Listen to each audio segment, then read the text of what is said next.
is Kofi from Kinemaphoto, and I'm here today to show you how to create a cinemagraph in Photoshop.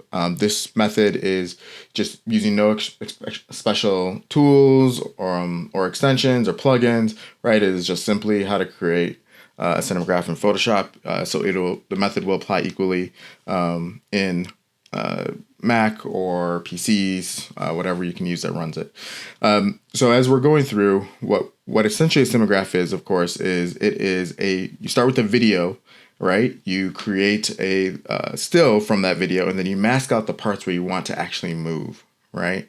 And that's what makes cinemagraphs really unique. So it gives this really cool repeating motion as well that can really draw the eyes and the attention of your viewer. So in this particular case, we have this kind of fireplace here, and my wife kind of looking at it. Now, knowing that I was making a cinemagraph out of this, I asked her to not move as much as possible, although you can see a little bit of movement. But when you want to make a cinemagraph, you want to start with something that's very kind of stable. You don't want the frame to move. You're going to want to use a tripod as well, and you're going to want some sort of motion that's very repeatable, whether that be going forward or something that like bounces back and forth. All right, so you see that's the video that we're starting with. So I'm going to start. So first thing I'm going to do is move the playhead roughly to where I want to start. Now the reason why I use the playhead is because it helps with the snapping of where I want things to go. So I'm going to start at that 4-second mark, and then I'm going to grab the end of my video, the beginning of my video, and move it over to where it snaps. Boom. You see it moves the entire thing over when you trim it like that. And I want this to be, we'll just say 3 seconds long.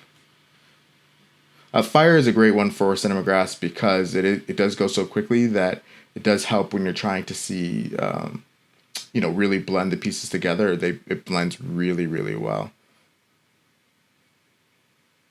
Okay, so now I have trimmed my clip. And there we go. So it's starting to look pretty good, right? But we still have my wife moving a little bit. So we got to keep her still and we got to keep the rest.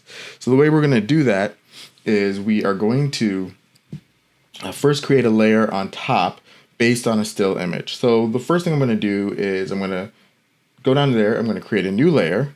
Then I'm going to press Command Option Shift 5 on a Mac, or if it was on a PC, it'd be Control Alt Shift 5, and that creates a stamp visible layer within our within that new layer we just created. And then here we go. I'm gonna move that above that. Okay, there we go. Then I'm going to take that stamp visible layer and I'm going to move it all the way down so it's lined up at the front there. Boom. Okay. Perfect. Next thing I want to do, right? And somewhere I hit Control. So now let's move this over and properly. Sorry, I made a little mistake here. Okay, now I got this right. Next thing I want to do is I hit play. I don't see anything. Well, that's because we currently have a still frame on top of our moving layer underneath. So what we have to do is mask out the part that we want to see. So one way I like to do this is I press Q for quick mask. And with that quick mask, I'm now going to paint over the areas of the image that I want to move, right? So I'm going to do this a little bit casually, just for the sake of the video. If I was doing this commercially, I would definitely kind of take my time to mask this better. But at the moment, I'm just making a quick tutorial so you get the concept and the idea. All right. So here we go, and we are masked. Okay, and next, I'm going to hit Q again. It's going to create a selection. Technically, it's selected all this outer area. And next, I'm going to create a layer mask, and boom. So if you look down in the corner, you'll see that the layer mask has this kind of white on it, and that's meaning all this other stuff here is still, while just this part in the middle is kind of black. So it should now show the layer underneath moving. There we go. So the fire's moving, she's not moving, looking pretty good. Now with fire, a lot of them, you might sometimes see a little bit of a jump, and it makes it easier to kind of tell when you are making that transition. So what we want to do is cause this to fade in on itself into the new spot to make it less noticeable as to when that jump transition happens. Fire, fortunately, is fast moving enough that it's not as visible, but water, you'll definitely see this. So what I'm going to do next is I'm going to go over to the video group. I'm going to select the video group, and I'm going to use it to copy. Great. And then I copied that entire video group, and now I'm going to move it over the bottommost layer over to the right. Okay, so I've increased it. Something I always forget to do, what's good to remember, is you grab that top still layer that you have, move that all the way over so it spans the entire frame. Now, technically all I've really done is similar to what we were doing before. I just added kind of a loop to it. And so you'll still see the little kind of jump when it's moving.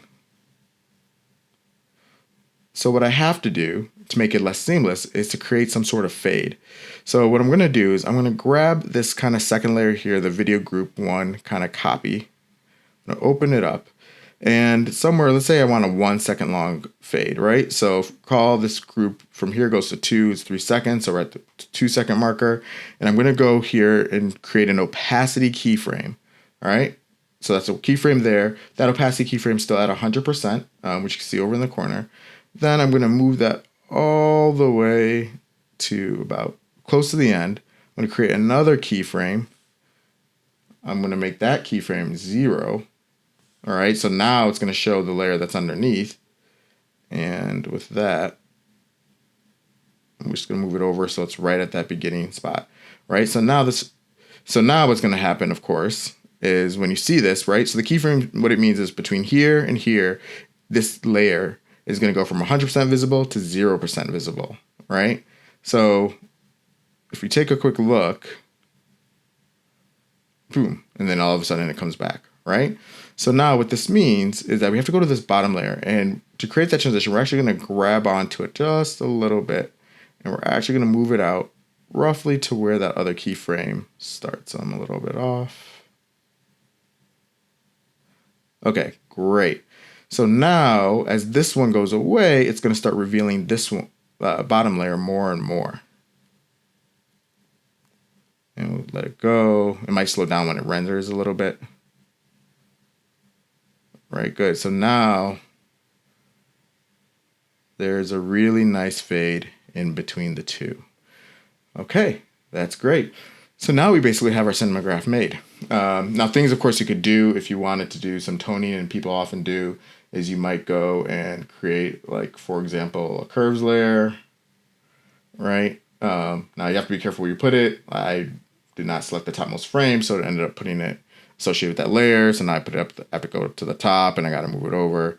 You know, things to be careful of when you are working with cinemagraphs as well, and you're trying to color grade, is just making sure that that the still layers or the levels adjustments are at the right spot, right? And so if I wanted to, I don't know, let's say add a little bit more contrast, add a little bit more brightness in the highs, keep it a little here. And everybody these days likes to kind of crush their blacks a little bit, right? So I'm just going to fade the black just slightly. And there's all sorts of kind of color grading you could potentially do with this as well. But that's basically it. Now my Cinemagraph is more or less kind of made, and it's working, it's looking good. And so the next kind of little piece that I would want to do, oh, and you see it slowing down just as my computer thinks. All right, the next thing I have to do, of course, is export this. So I'm going to go File, Export, Render, Video. I'm going to choose a name. I'll keep it Fireplace. Select a folder. I'm fine with that. You can choose the presets of high quality, low quality, document size presets. You could also encode it as a GIF if you wanted to as well, and that's a separate kind of dialogue to do so. But right now we're going to stick with an MP4 format. And then I just hit render. It might take my computer a minute, so I'm going to speed this part up.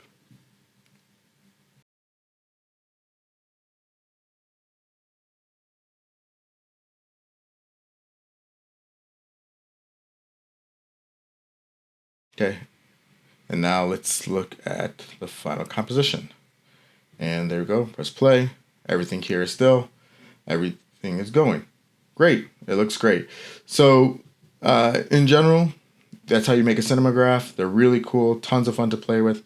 If you have any questions, please feel free to send me a message. And if you like this tutorial, please subscribe. Do it now, please. And I will be putting up more tutorials and different techniques to use when you're starting to kind of create your Cinemagraphs in the coming weeks.